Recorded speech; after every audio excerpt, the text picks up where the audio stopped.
The Irish soda bread. You've got two types of flour. On the left-hand side, or the white flour, is just plain cream flour, but then the other flour is a really, really interesting flour. It's from a stone ground mill, so you see it's quite coarse, it's like pinhead. So yeah, mix it all really well together. And then you've got your bread soda, which is the rising agent. And you need to put 2 teaspoons, 2 level teaspoons, into that. And the best way to do it is with a sieve, because it just really makes sure that it kind of separates and it gets through the whole of the bread.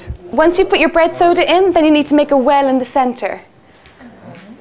It's a nice little dip in the centre. So you start pouring the milk in. Pour about 3/4 of it in. 450 grams of the cream flour, 450 grams of the wholemeal flour, and then 1 pint, which is about 400 millilitres of the buttermilk. If you didn't have buttermilk, you could just use regular milk as well.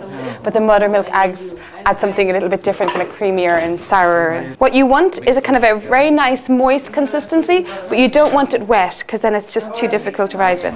So use your hands like this, like a little plough, and I'll just show you here.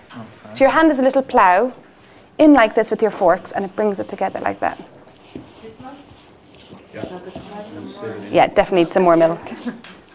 Because you want to get as much air in as possible. That's why it's good to use your hand. And that really mixes it all in really well. And the wonderful thing about flour is sometimes it'll be more moist because of the weather. Sometimes it'll leave a little bit dry. So there'll always be that kind of 50, 70 millilitres difference in moisture. You know, sometimes you'll use all of the whole of the carton, and sometimes there'll be a little bit left. It's like taking care of your baby. But the only difference is you get to eat your baby. You don't want any part of the bread in any way dry. Because if it's, just think about it, if it's dry now before you put it in, and then it's going into an oven, just think about how dry it will be when it comes out. So you want a lovely, nice moisture, like a nice, fresh, dewy morning.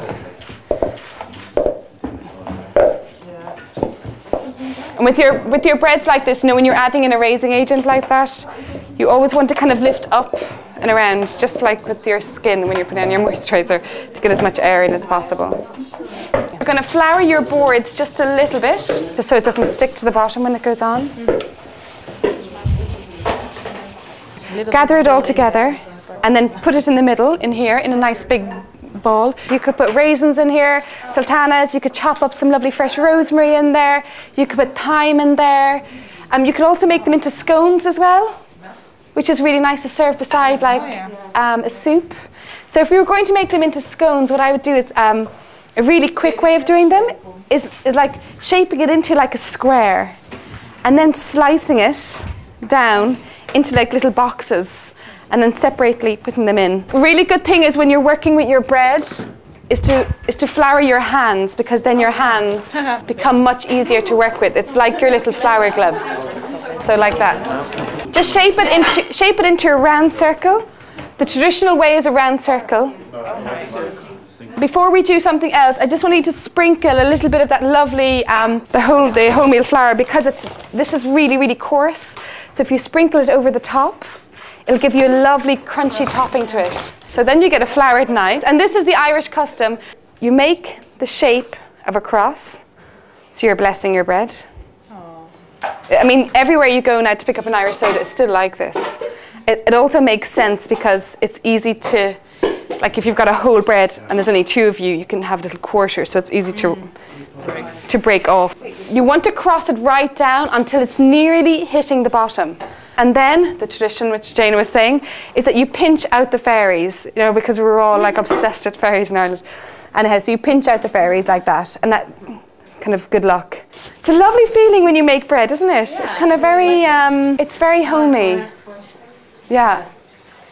It's kind of got one of those, it's one of those kind of basic instincts, isn't it? Yeah. So it takes about an hour to cook on a high heat at 220 degrees Celsius. I'm putting it in at 200 degrees Celsius in a fan oven. If it's not a fan oven, 220 degrees Celsius. And that goes in for 25 minutes. After 25 minutes, don't open it up, but just peep in through the glass. See, have a look if it's kind of nice and crusty and golden, and then turn it down to about 160, a lower heat, for another about 20 minutes, so it gets nice and cooked on the inside. Okay, let's turn it over. A good thing as well when you're making the bread, because it's so heavy, that you turn it over.